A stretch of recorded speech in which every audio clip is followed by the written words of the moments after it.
So, for those who haven't encountered your work yet, perhaps you could share a little bit about who you are and what you do. Sure. My name is Vikki. I was born in Johannesburg, South Africa. I moved to Vancouver, BC when I was just 5 years old. And from there, I fell madly in love with soccer. So I grew up dreaming to be a pro soccer player.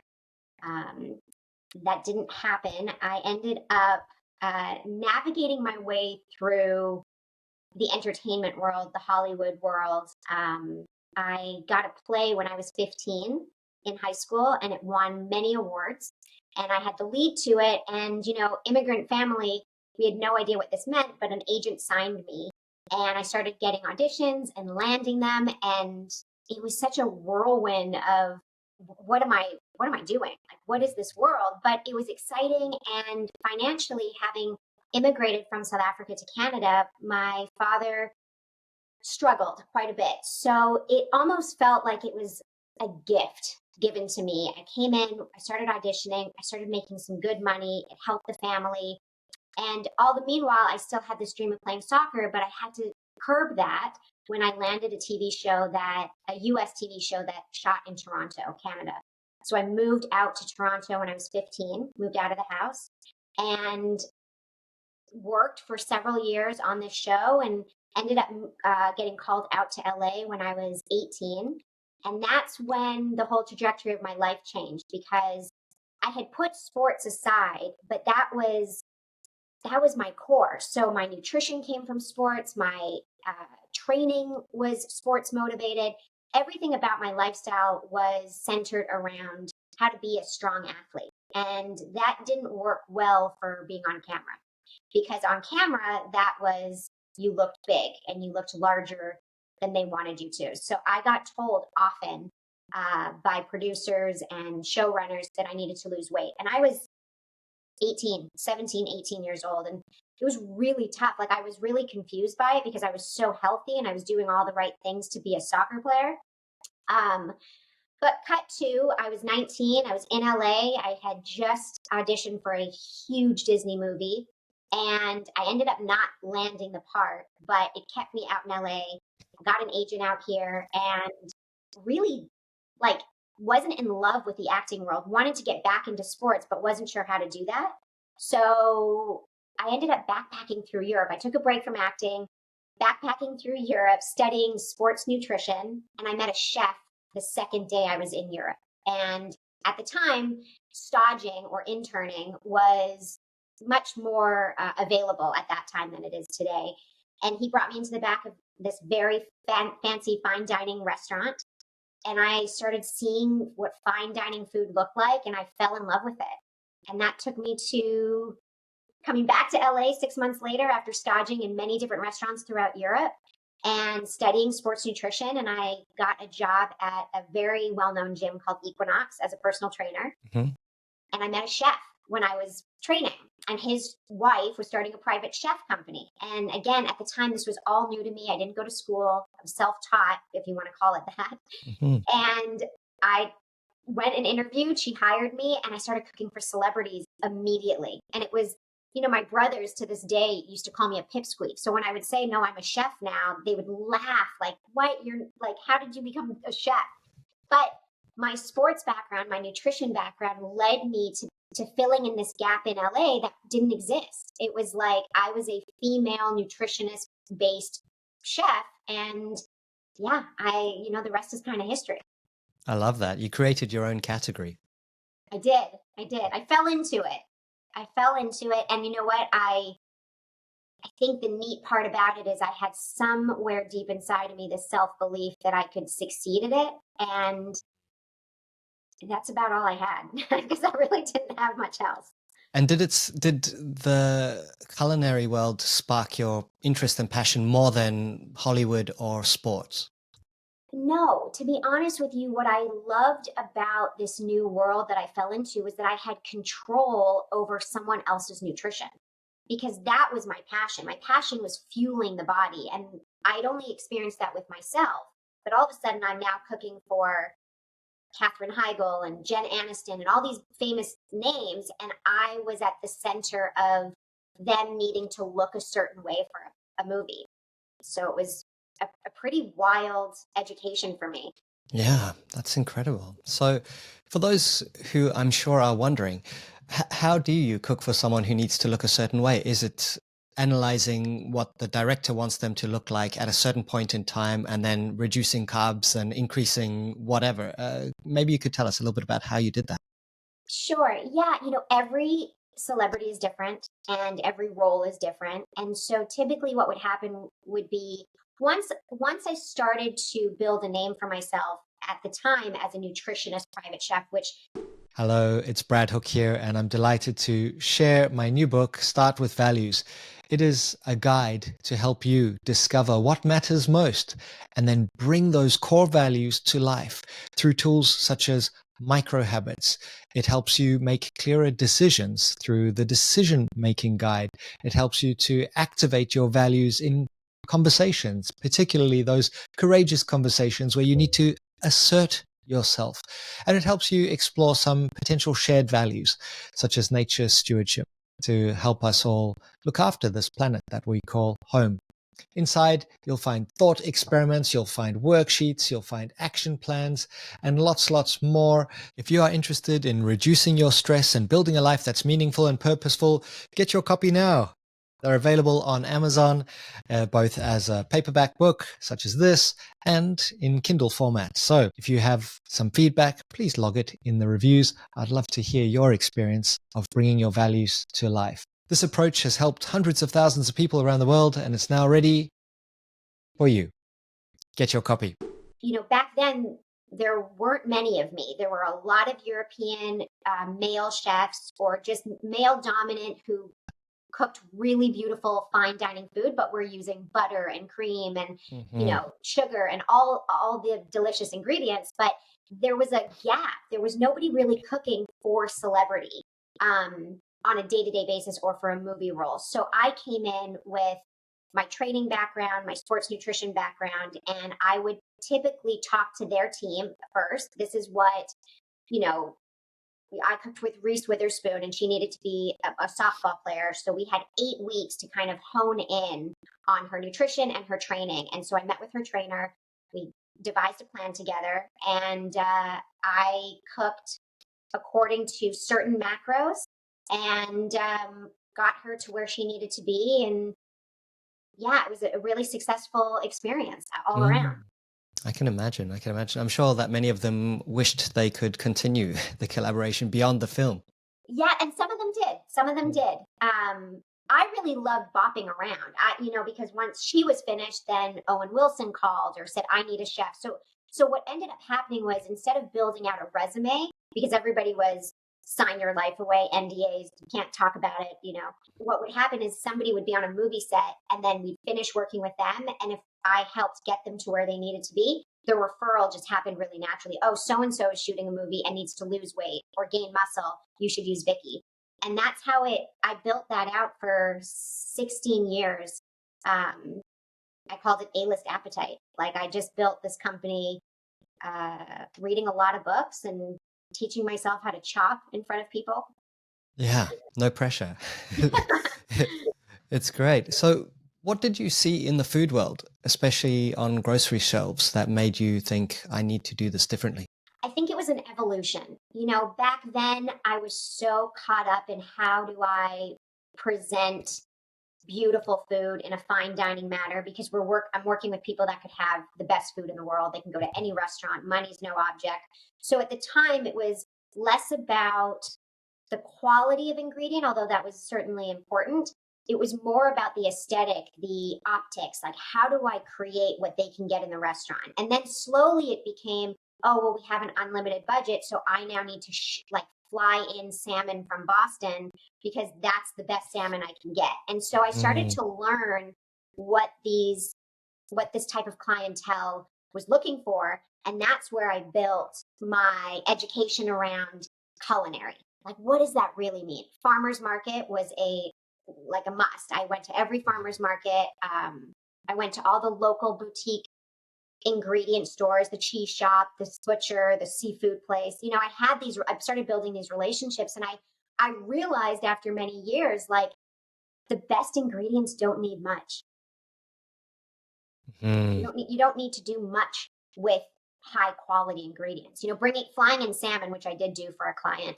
I flew in sashimi grade salmon, and it was so unbelievably good that I really didn't do much with it at all, except slice it beautifully and put it on top of the dish.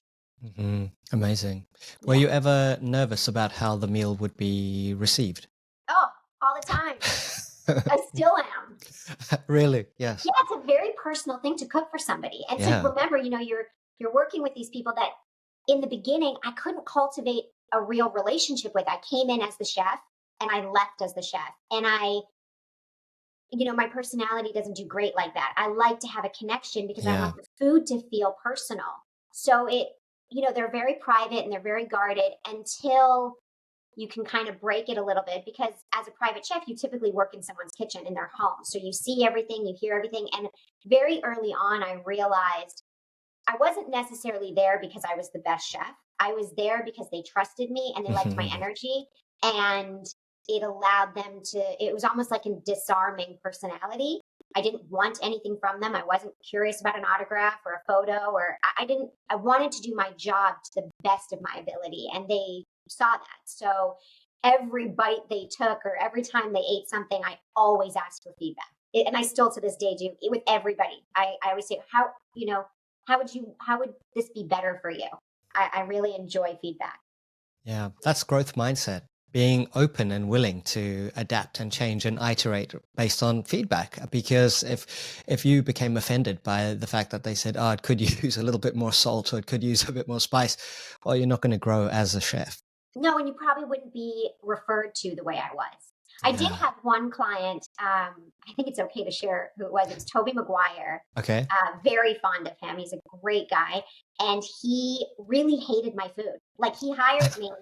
Really? He hired me there was dozens of auditions for people to come in. And he ended up hiring me, which was a total shock. But he told me 3 weeks in, he said, I did not hire you because I like your food the best. I hired you because I like your attitude. You're constantly checking in and asking the hard questions, and you take feedback really well, and then your next dish has become better and better. And he's like, we're still not there yet, but I like working with you. And it was I was really young, and that was a huge compliment to me. I thought, okay, great. I have a good attitude, which means I can learn how to be a better chef. Mm-hmm. And that's in fact the key to success in any field, is just having a good attitude and spreading good vibes at the end of the day. It's being the person that others want to be around, even if you don't have all the skills yet. I agree 100%. Yeah. So how has being a triathlete changed the way you think about food and fuel and recovery? It's a great question. Triathlon, and I think you've delved into triathlon a little bit. Not really. I mean, I've been very active my whole life, so I've done many crazy things, but I haven't done a triathlon yet. Oh, we got to get you in there. I think triathlon is a phenomenal experience in both culinary, in fitness, in mindset, mental strength.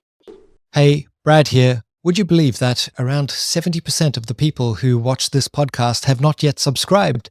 It would mean the world to us if you click that subscribe button on whichever platform you use, so that we can stay connected with you and you'll receive notifications when we add new episodes. We really appreciate you coming and connecting with us and being part of our community. So all the best.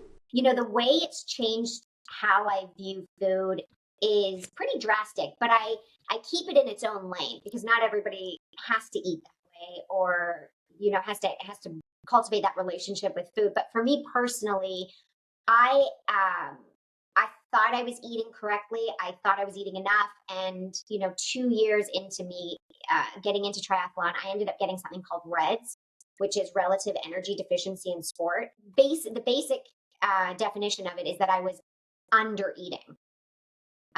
It's a little more complicated than that, but that's what happened, and my body shut down. And I'd never experienced anything like this. My hormones went all over the place. I stopped getting my period. It was such an intense, and I can tell you, it's been almost 2 years, and I'm still coming out of that.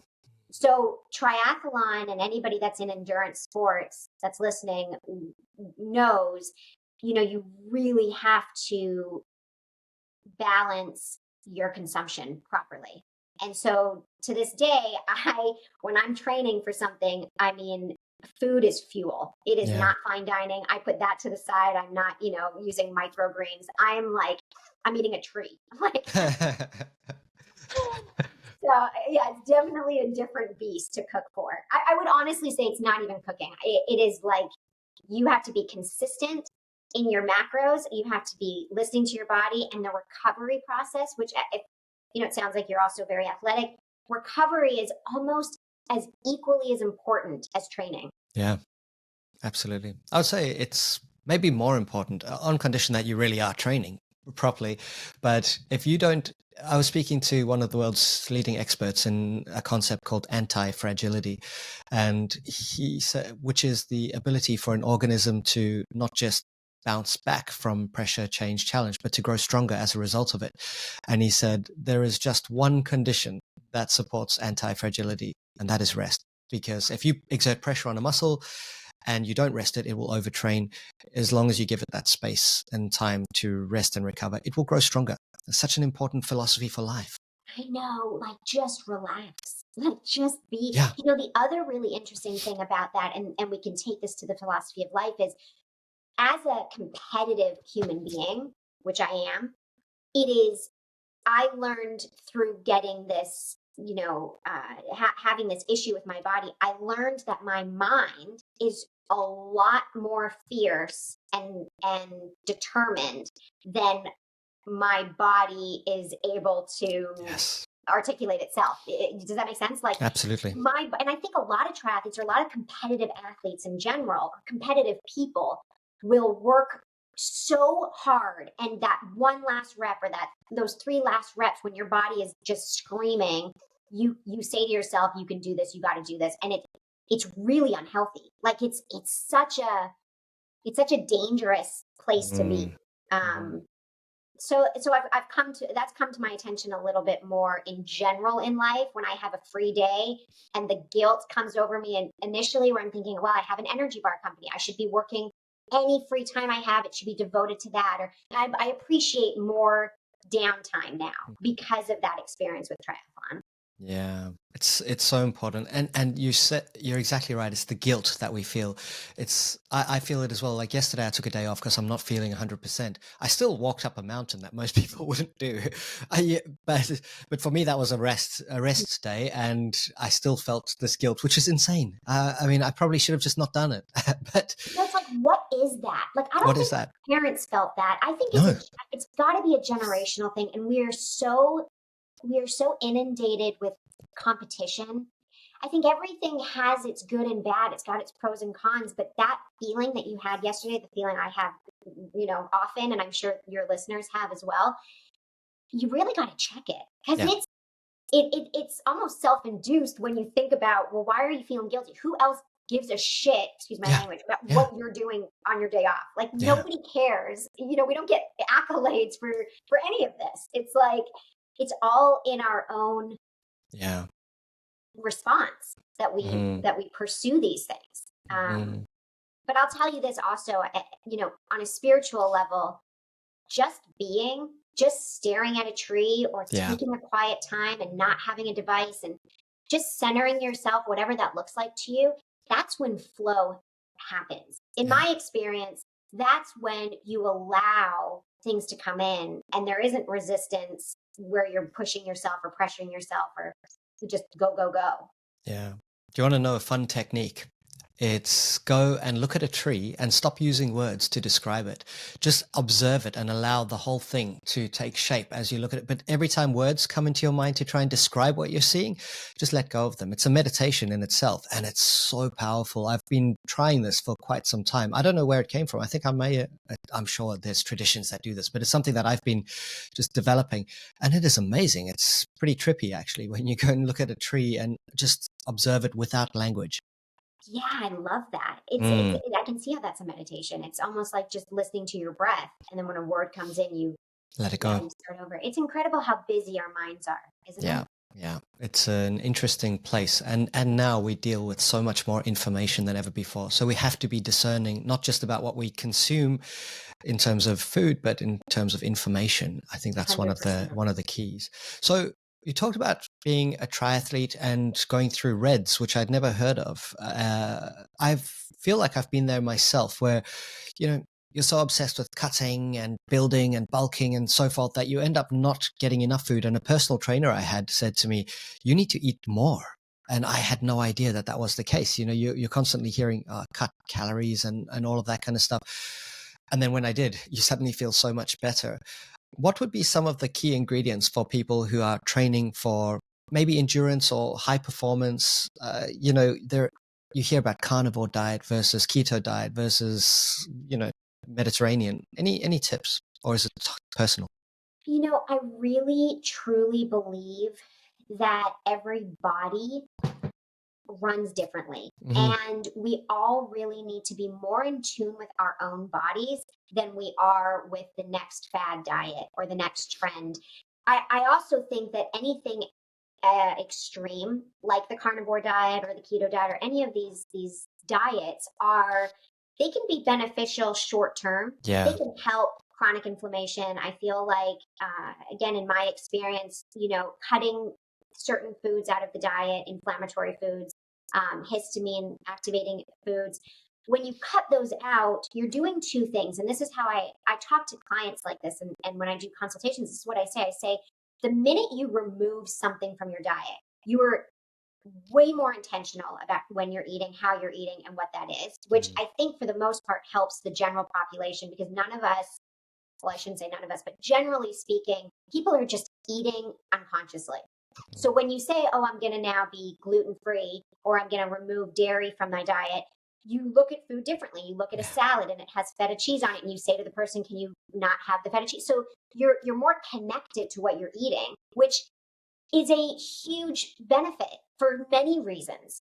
You don't overeat. You're just more mindful about the whole process. And the second thing is, if you regulate what you're eating, if you do a 3-day journal, again, this is something I tell a lot of people in my life. If you put down what you eat, every single thing you ingest for 3 days, you will absolutely see patterns in which you feel bloated or you feel more tired or you feel maybe you have eczema coming up or you have a flare up of some sort.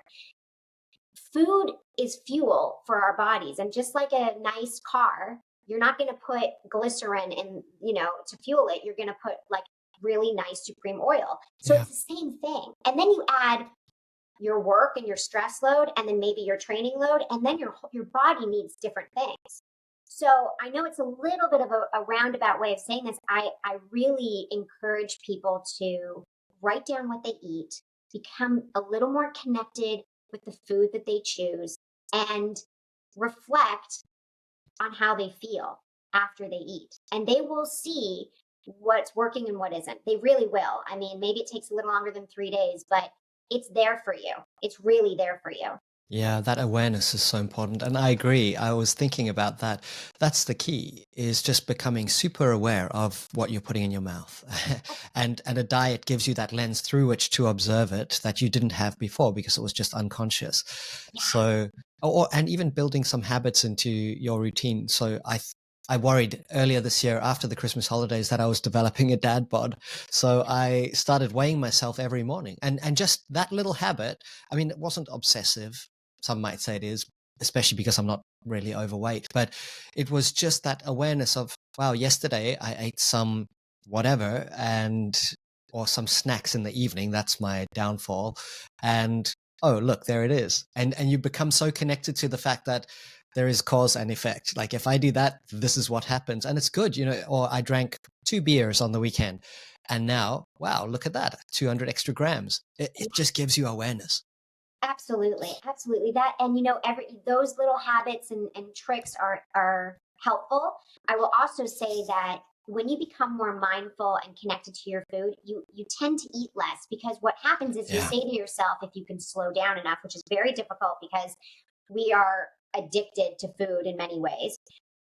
you will say after, say, 2 small tacos, even though the third one is sitting there, you can say to yourself, I actually don't need that.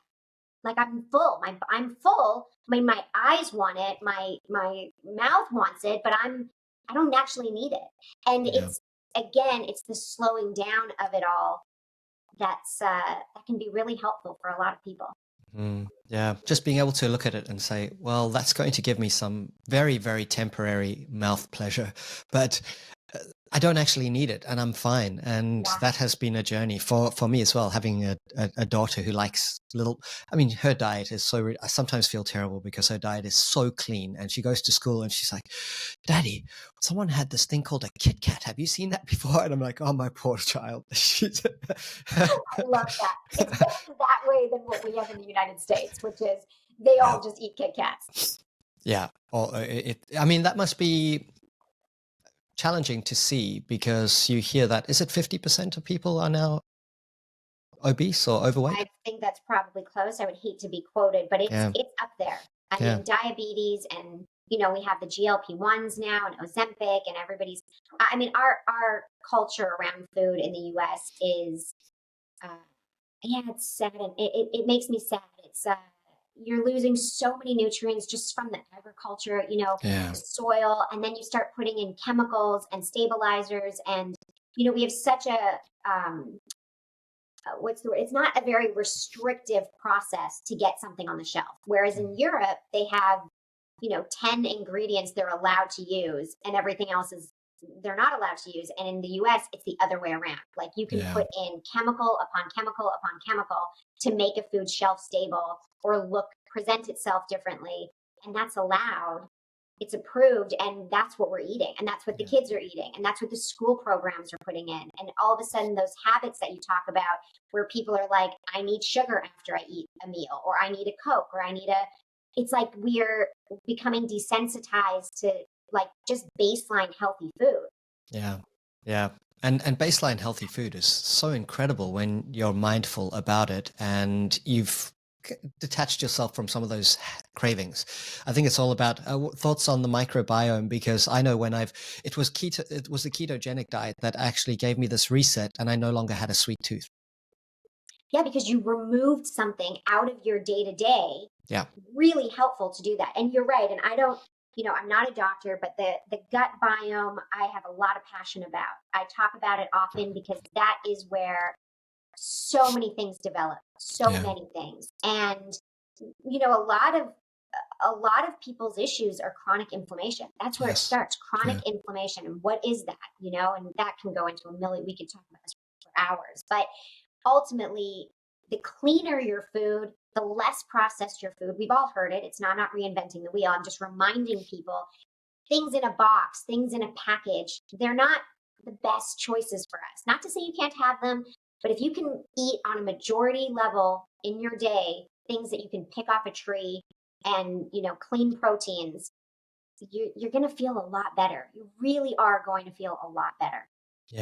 Yeah, absolutely. I sometimes say in my workshops, if it grew from the ground or it used to have eyes, it's probably going to be good for you most of the time. There may be some exceptions there. Absolutely. Fantastic. So how do you think your upbringing in South Africa influenced your work ethic, your sense of grit? It sounds like a common pattern, regardless of what you do, is not giving up, like just saying, I'm into this and I'm going to make it happen. Yeah, I think you're right. I mean, I have a passionate personality, and like I said, I'm pretty competitive. So I think adversity is a gift.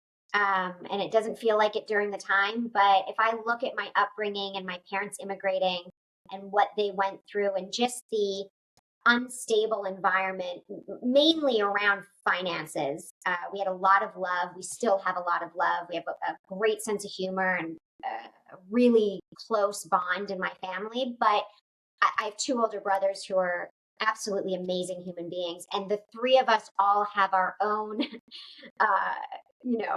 complicated issue when it comes to money or when it comes to spending money so I think the way I was programmed was, one, how can I help my family at a young age? Like, what can I do to add value to this to my parents fighting or to there being a problem because something was too expensive, or, that was ingrained very early on. I very much remember being like 7, 8 years old and like asking God to help me, like to help give me something that I can help, that I could then, that could be of value to my family. And I genuinely believe my prayers were answered. And I did fall into the acting thing. And I, having never wanted to pursue acting, that was not a dream of mine, that helped get me to LA, where then I became a very successful chef. And then I have my own energy bar company. So everything I've done has stemmed from how do I help my family?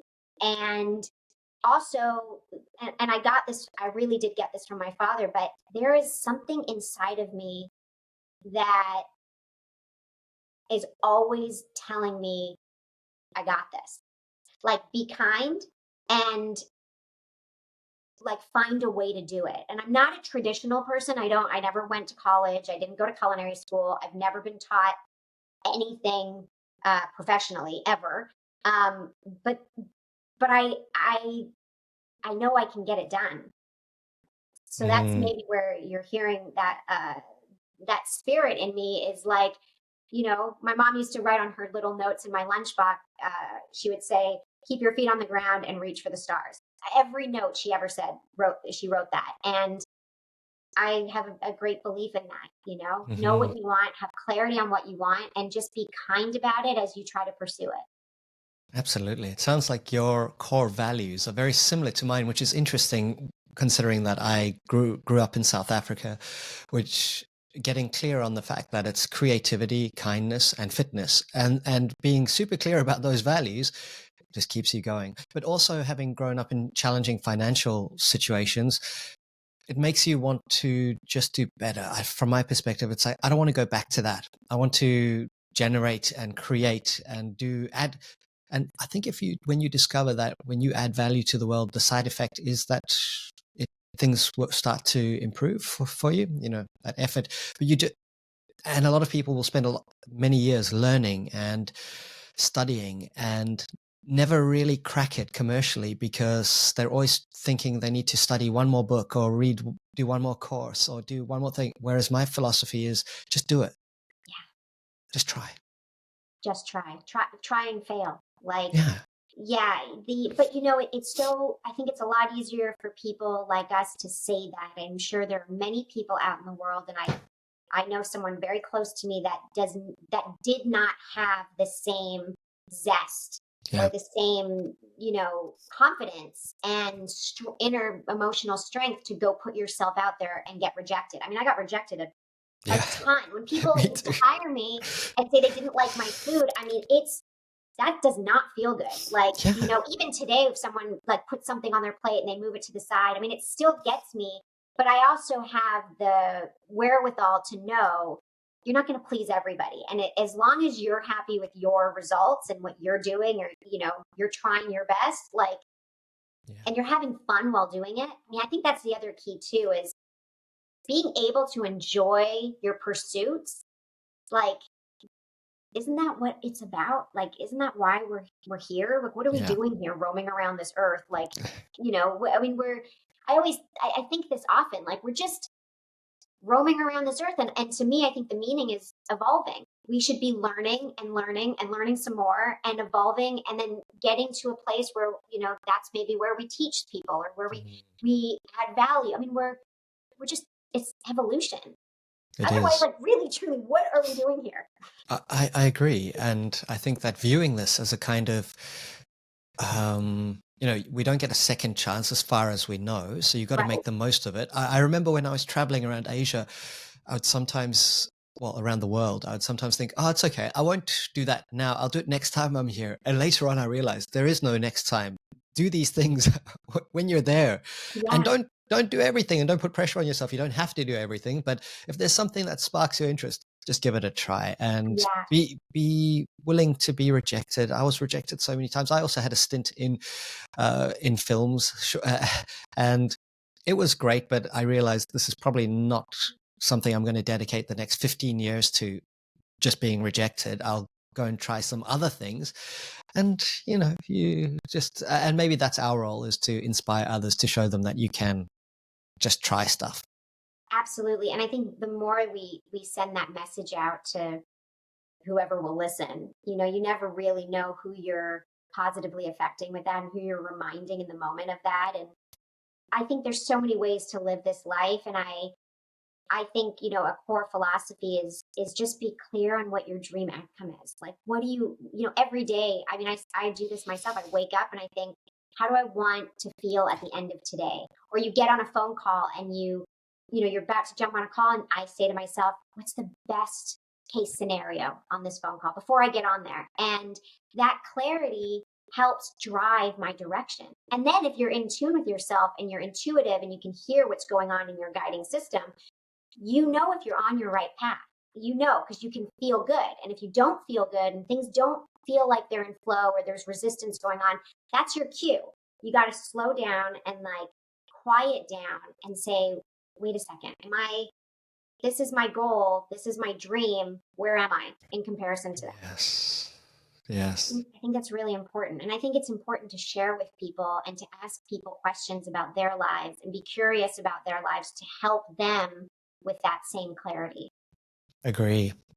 And the missing ingredient that people sometimes don't see, and I'm not saying I'm super successful or anything like that, I've managed to do a few interesting things, is that there is a lot of hard work behind the scenes. I mean, if I've got a presentation tomorrow, it's likely that I'll spend a ridiculous amount of time preparing and making sure that it's going to be good and that I add value, and that it's not just, I'm so gifted. I'm sure it's the same for you. Absolutely. Hard work it's relative, right? What is hard work? I mean, yeah, I think when you want something and it's in you're lucky enough to put that work in to go get it. I mean, that's how the energy bar company came about, which no one helped or taught me, that's a bootstrapping company that I'm still struggling and enjoying and inspiring to build. And this is my best year that I've had it. And I can tell you, I still don't really know what I'm doing, but I'm passionate about serving the world a very clean, unique energy bar that doesn't exist on the market. And that's what I know. And I know who I want to be eating the energy bars. And everything else it's like a tumble dryer of just, chaos, because I just don't know what the right thing to do is. I'm just going with where I am, what I want, and how I think I should get there. Well, as Steve Jobs said, you can't connect the dots looking forward. So you just have to follow what feels right. So tell us about VK Bar. I've been looking forward to this part of the conversation. How did the idea come about, and what have been some of the highlights and challenges? Well, thank you. Yeah, the bar came about because a client of mine was drinking too much caffeine. That's the only reason that this bar exists, is that I had to get him off caffeine. He was shooting a show that was 16, 17 hours a day. He needed the energy. Started off experimenting with Chinese herbs. I never in a million years thought I would have a product. I didn't know what CPG stood for until a couple years ago. What does it stand product for? Good is what it is. Okay. Yeah, consumer product good. It's anything. It's like a package of something, right? Yeah, grocery store. And yeah, he was drinking too much caffeine. Got him off caffeine. Started doing Chinese herbs and medicine. He didn't like the flavor of anything I was using. And then one day he stopped production and had someone come and give him a B12 shot. And this light bulb went off. I thought, we've stopped production for hours. It's expensive to have a nurse. Not that this mattered, but it crossed my mind. And I was like, so I started researching, why is there nothing on the market that's a vitamin forward snack that doesn't have caffeine, that doesn't have a chemical stabilizer, that doesn't have artificial sweeteners, which was something I really dislike. And there really wasn't anything on the market. And at the same time, around that time, RX Bar had just sold their company for $1 gazillion. And I had this thought. I was standing on the Fox lot, which is now the Disney lot. And I remember thinking, well, in 2 years from now, we're going to need a replacement bar. And so what does that look like? And honestly, my client had a 24-hour security team, and I just started to experiment on pure vitamins like crushed up pure vitamins. I thought, well, I'm not a doctor and I don't really know if this is going to work, but let's see. Let's Yeah. see. And a year and a half later, I had like a little prototype. I found a manufacturer that would do small minimums, and that's how the whole thing started. And it's been an insane journey to get to where I am today. And I can happily tell you that with intense persistence, I have an incredible product. I'm so proud of it. It is the cleanest bar on the market, like hands down. It's delicious. It's unique. The flavors are unique. It's not your regular peanut butter bars or your cake batter bar. It is made at the level of my chef career. I say it's chef crafted, vitamin powered. And yeah, it's a phenomenal product. And I'm really grateful to have had the opportunity to have built this out this way. Congratulations. And it's no small feat bringing a product to market and going through, I'm sure there are many levels of, I don't know, quality control and various other things. What are some of the ingredients inside of the bars? It's a very simple bar. Honestly, you have everything in your pantry. It's, I have a cocoa bar, and that the base of that is cashews. There's dates, cashews, there's vanilla bean. I use extra virgin olive oil. I preserve the bars, and this is what is very unique. I preserve the bars with rosemary. I didn't want to have any chemical stabilizer. I didn't want to have a soy lecithin or a sunflower lecithin. They're sweetened with dates. They are very high in fiber. I use a Jerusalem artichoke for my fiber. And yeah, there's different flavors, but that's basically the base of the bar. And then the other bar, I have a pistachio base and an almond base. So they're nut forward, so that doesn't work for everybody, but they're gluten-free, they're dairy-free, they're artificial everything free, and they're preserved with rosemary. So they have a unique flavor to them that you won't really find in an energy bar in the supermarket. Sounds incredible. Why do you resist using artificial sweeteners? Because many people just go, oh, it's fine. It's got stevia or monk fruit or whatever.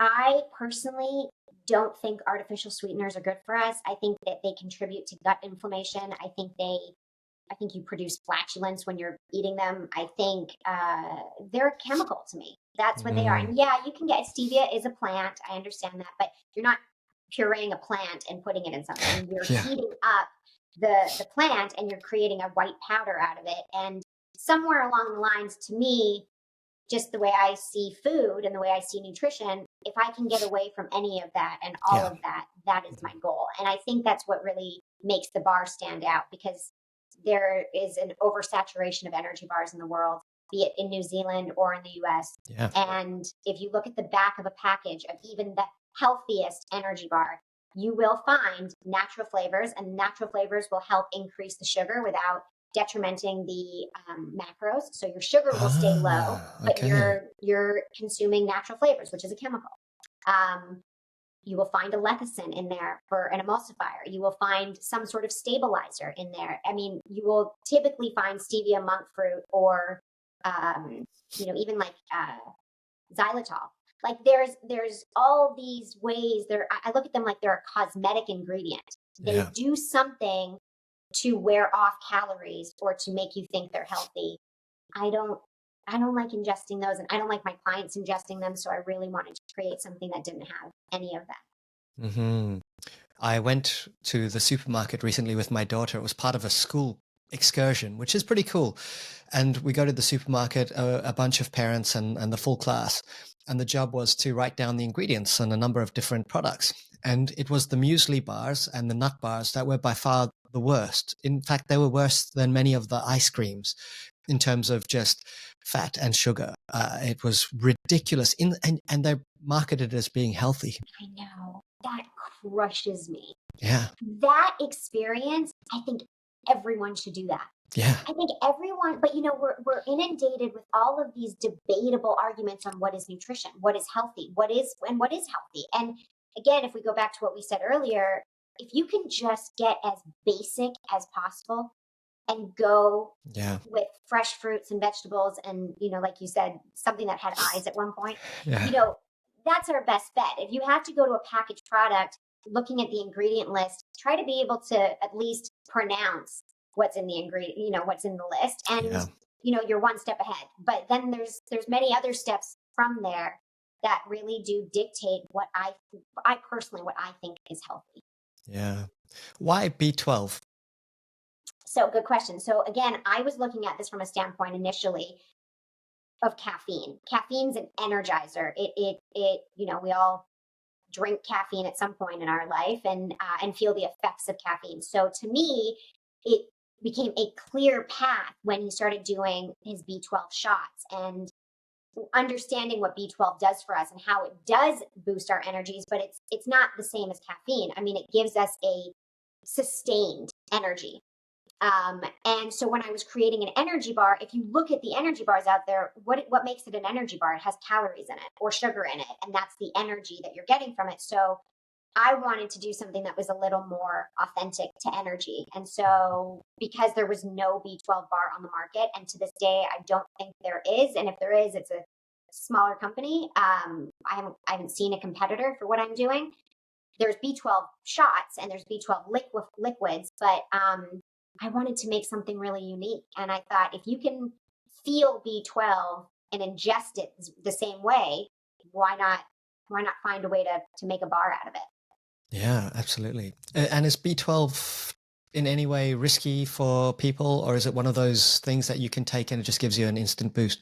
No, so B12 is interesting. It's a water soluble vitamin, so very hard to overdose on it. You do pee it out. And, again, because I'm not a doctor, I don't want to be quoted on this, but it's my understanding that, and in my experience, B12, especially if you are deficient, so any vegans or people that aren't taking a B12 supplement or don't get a lot of natural B12, which comes mostly from animal proteins, if you're on the border of deficient, you will absolutely feel like a different person by ingesting B12, whether that is a supplement or whether it's a VK energy bar. It's an incredible vitamin, and we absolutely need it. And if you again are feeling tired or you're feeling lethargic and your energy is low and you haven't gotten a B12 blood test, if you haven't seen where you are, I would suggest you go get that done, or you go take some B12 supplements and you see the difference. It is a phenomenally energizing effect that it has. And it doesn't, there's no crash. It's not like caffeine where you take it, you feel really good, and all of a sudden you feel not so good. That's why I said it's a sustained feeling. Fantastic. So what are some tips that you might have for people who are, feeling like they would like to make some changes, but they don't know where to begin? Sure. Yeah. I mean, I think there's like a few easy bite-sized steps, if you will, which is one, I would write down what you're eating and what you're drinking. I would do that for 3 days. Either take a photo, write it down, document that for yourself, not for anybody else. I mean, you can also throw that into ChatGPT, and that's kind of a brilliant way to get started. But I think just being a little bit more mindful with how you eat is a really good first step. Secondly, and I will tell you this until I'm blue in the face, I think everybody needs to drink more water. I think we're a dehydrated society and we end up eating more, but we're actually thirsty and we don't know that. So I think being mindful of your water intake before a meal and after a meal can help in many ways. And the third thing is, I don't know how helpful this will be, but I do this with my clients. And it's, if you start to feel hungry or you start to crave sugar and you're somewhere where you can get down and do 10 push-ups before you go do anything else, it helps rewire the system. And so you might laugh or you might think that's ridiculous, but honestly, if you were trying to curb your appetite or trying to, just slow down with your food habits, I would say get down and do 10 push-ups and wait and see how that feels. And you tend to make different choices, maybe even better choices. Mm-hmm. And again, I think as an athlete or anybody that's active, once you finish doing any activity, you're not really going to go mess that up with a piece of cake. You might 5 hours later, but in that moment, you're like, I want to fuel my body properly. I just put in and expended a lot of energy. How do I fuel this machine better? And so that type of rewiring with those three things, being mindful of your food, write them down, document, drink more water before and after every meal, and, drop down and do 10 push-ups when you're getting a craving or you've just eaten and you feel like you need something sweet. It's not a bad way to try to rewire. That's a great set of tips. Nice and simple. 1, 2, 3. Vikki, how can people connect with you? Where can they find VK bars? So vkenergybar.com is my website. That is the best way to do it. And I'm pretty active on social media. I have 2 accounts at Chef Vikki K. That's VIKKIK.